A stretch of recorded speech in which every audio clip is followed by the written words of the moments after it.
তাহলে এই 2025 সালের ডাকসু নির্বাচনকে নিয়েও পুনরায় বিবেচনা করার সুযোগ অবশ্যই আছে এবং সেটা আমরা আদায় করবো। ওই রাজনৈতিক ছেলেটাই কিন্তু হাসিনাকে স্বৈরাচার শব্দ উচ্চারণ করেছিল, যেখানে জেনারেল স্টুডেন্টরা তার সাথে গলা মিলিয়েছে। এই 20 জন 25 জনের একজনই কিন্তু 14 তারিখ রাতে রাজু ভাস্কর্যের পাদদেশ থেকে হাসিনাকে গোটা বাংলাদেশের স্বৈরাচার শব্দে প্রতিষ্ঠিত করেছিল। আপনি আর একটা ছাত্র সংগঠনকে আপনি দেখাতে পারবেন যে হাসিনার বিরুদ্ধে রাজপথে নেমে বলেছিল step down Hasina, no more Hasina? দেখাতে পারবেন না। সকালে আমরা ঘুম থেকে উঠে বের হতাম যে অবরোধ সফল করতে হবে, হরতাল আমাদেরকে সফল করতে হবে। সে সময় আমরা 20 জন 25 জন মিছিল করতাম। এই 20 জন 25 জনের মিছিল নিয়ে আজকের অনেক ক্ষমতাসীনরে মকারি করতেন যে তাদেরকে দিয়ে কিছু হবে না। কিন্তু বিশ্বাস করেন, এই 20 জন 25 জনের একজনই কিন্তু 14 তারিখ রাতে রাজু ভাস্কর্যের পাদদেশ থেকে হাসিনাকে গোটা বাংলাদেশের স্বৈরাচার শব্দে প্রতিষ্ঠিত করেছিল। রাজনীতি সকলে করবে না, কিন্তু রাজনীতিতে কোয়ালিটি প্রয়োজন। একজন জেনারেল স্টুডেন্টের পক্ষে ফ্যাসিবাদকে সরাসরি স্বৈরাচার বলা তখন আসলে সম্ভব ছিল না। জেনারেল স্টুডেন্টরা নেমে ছিল বলেই গণঅভ্যুত্থান সফল হয়েছিল, কিন্তু জেনারেল স্টুডেন্টদের মাঝে মিশে হাসিনাকে স্বৈরাচার শব্দে প্রতিষ্ঠিত করার লক্ষ্যে ওই রাজনৈতিক ছেলেটাই কিন্তু হাসিনাকে স্বৈরাচার শব্দ উচ্চারণ করেছিল, যেখানে জেনারেল স্টুডেন্টরা তার সাথে গলা মিলিয়েছে। সুতরাং আমাদের কণ্ঠে আমরা হাসিনাকে স্বৈরাচার শব্দে প্রতিষ্ঠিত করেছি এবং গোটা জাতিকে শিখিয়েছি। সুতরাং বারবারই আমরা ক্ষমতার বাইরে ছিলাম এবং 5 আগস্ট পরবর্তী সময়ে এই গণঅভ্যুত্থানে দৃঢ় ভূমিকা রাখার পরে 6 আগস্ট থেকে মসজিদ, মন্দির, থানা, পাহাড়ের মধ্য দিয়ে আবারও কিন্তু আমরা রাজপথে ছিলাম। সুতরাং আমরা কিন্তু ক্ষমতার 7 বিন্দু পরিমাণ গ্রহণ করার চেষ্টাটুকু আমরা করিনি, এখনো ক্ষমতার বাইরেই আছে। তারপর বলছে ডাকসু নির্বাচন পরাজয়ের কথা আসছে, যে ইলেকশনে পরাজিত হয়ে কেউ কাউকে ছেড়ে দেন, আমি সেটাকে পরাজয় বলতে চাইনি। আমরা যারা রাজনীতিতে বেড়ে উঠেছি, আমরা যারা এই জেনারেশনটা, এই রাষ্ট্রের প্রত্যেকটা ক্রুশাল মুভমেন্টকে কিন্তু আমরা লিড করেছি।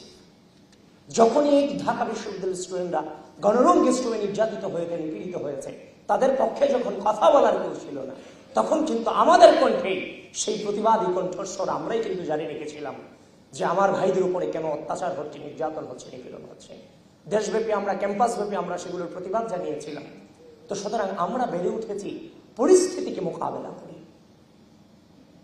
আমাদের জীবনে আলটিমেট জিত কিংবা আলটিমেট হার বলে কোনো টার্ম আমাদের লাইফে নাই। আমরা বেড়ে উঠেছি পরিস্থিতি মোকাবেলা করার উদ্দেশ্যে।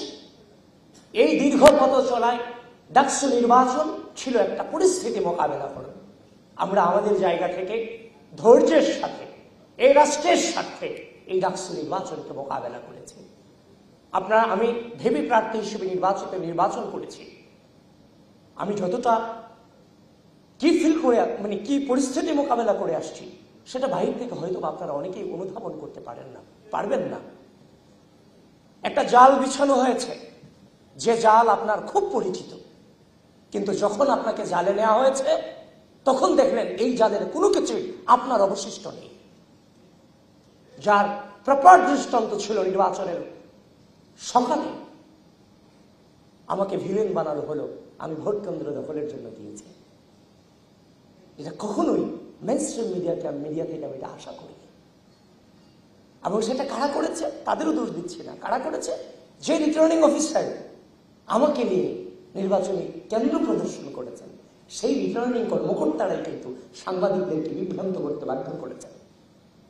সুতরাং আপনারা বুঝতেই পারছেন ভিতরটা আমাদের জন্য কতটা ডিফিকাল্ট ছিল। বারবার যদি আপনাদের কাছে অভিযোগ করি, আপনারা সেটাকে আপনাদের কাছেও শুনতে খারাপ লাগবে। এই জন্য পরিস্থিতিটা মোকাবেলা করে এসেছি। কিন্তু নির্বাচন শেষ হয়ে গেছে, তার মানে সবকিছু চুকিয়ে গেছে, ব্যাপারটা তা না। আমরা যে অসঙ্গতি পেয়েছি, সে অসঙ্গতিগুলো আমরা পেয়েছি, সেগুলো নিয়ে আমরা কিন্তু বাংলাদেশের যে নির্বাচনী কালচার, নেগেটিভ রেজাল্ট আসার পরে বিক্ষোভ করা, অবরোধ করা, মিছিল করা, বিশেষ করে 2019 সালে ডাকসু নির্বাচন পরবর্তী সময় ভিসি অফিস অবরুদ্ধ করা, আমরা কিন্তু বিশাল স্যাক্রিফাইসের মধ্য দিয়ে পূর্বের রাজনৈতিক সংস্কৃতিতে ফিরে না গিয়ে আমরা ধৈর্য ধারণ করেছি। নতুন বাংলাদেশের নতুন ছাত্র রাজনীতির প্রচলনে আমরা ভূমিকা রেখেছি। আমরা চেয়েছি প্রার্থী হিসেবে আমাদের দৃষ্টিভঙ্গিতে যে অভিযোগ, অনুযোগ এবং যে অসঙ্গতিগুলো ধরা পড়েছে, প্রার্থী হিসেবে আমার যে দায়িত্ব, ভোটার হিসেবেও তাদের দায়িত্ব আছে, তাদের চোখেও নিশ্চয় সেগুলো ধরা পড়বে। আমার চোখে একদিন আগে পড়েছে, তাদের চোখে দুদিন পরে পড়বে।